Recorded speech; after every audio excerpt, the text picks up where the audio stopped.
And what's up, everybody? I'm back with another video game review, and today I am reviewing Imp of the Sun, another one of the games on the Yogscast Jingle Jam bundle on Steam.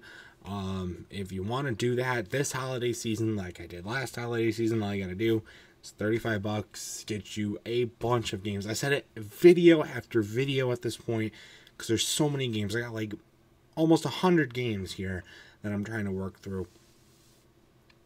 Probably not that many now. Well, probably not that many, but total. But you know what I mean. Lots of games. Really good deal. And it all goes to charity. So it's a really, really good thing. So I would 100% recommend doing it if you get the chance to. So yeah. And this was one of the games last year, and I got a lot of thoughts on it. So let's jump right into it, shall we? Imp of the Sun gets you off to a pretty bad start, especially if you're doing mouse and keyboard. I wanted to do controller and it just wasn't letting me for some reason. So I had to play keyboard, and you know, I'm not a huge fan of the mouse and keyboard type thing, right? You know, but I've gotten more used to it the more Steam games that I've played and everything, with the WASD and then the mouse and the space bar and whatnot. This game gives a giant middle finger to the WASD layout and lets us use the directional pads instead. What? What? That makes no sense. So you're like playing like pretty much like you have your left hand usually on the WASD, right? I would get my keyboard up here, but I can't at the moment.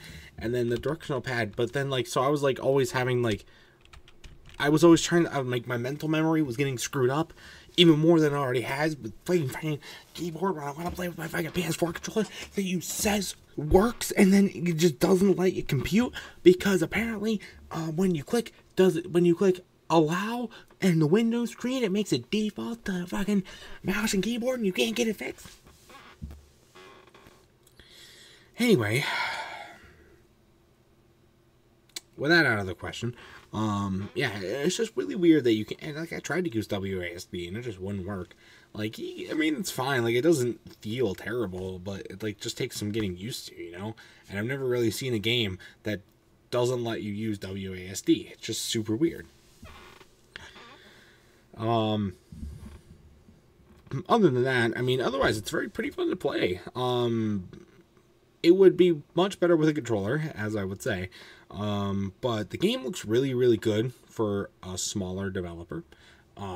It's definitely on the smaller side for developers. It's an indie game, obviously. But it's really, really good. The graphics look really good. It plays fine, like I said, otherwise, other than the controller layouts. That's good. And you can tell they put a lot of effort into it and did a lot of hard work with the game, which is really, really good. Which I could say for a lot of other games that have been on, that I've reviewed from the Jingle Jam bundle and that I probably will continue to review. So that's where it goes. But it looks good. So I definitely like that. And, but I mean, it's fun to play, but it's also pretty difficult. And it's also a short game. I think a full playthrough of the game would be like an hour to an hour and a half, which is not long at all. Obviously, it took me a little bit longer. I also didn't play the full game, but it really reminded me of like Celeste with some of the like ways of the movements of the characters and some of the level designs, and also kind of like the more challenging aspect to it. It just really reminded me of playing Celeste. With a lot of the level designs and a lot of that stuff, so that's really, really good too. So I like that, and that's a good thing to compare to too. You know, some people are not big fans of Celeste, but I think it's a pretty good game. I'm not trans though, sorry. But anyway, otherwise though, I thought it was a fun game. Really good game in my opinion. But that's really all the notes I had on it. Again, it's a pretty short game. So my final score for Imp of the Sun, I'm probably going to have to give it a good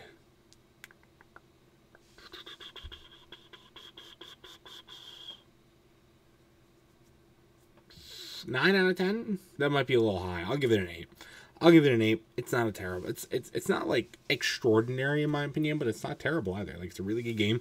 Would definitely recommend playing it if you get the chance. And I'll let you know how you guys thoughts on it. If you played it or if you have played it, let me know in the comment section down below. So that's gonna do it for this review and for this game review. Stay tuned for other much more amazing content, including more game reviews and other awesome stuff. And until next time, I'll see you guys later. Goodbye.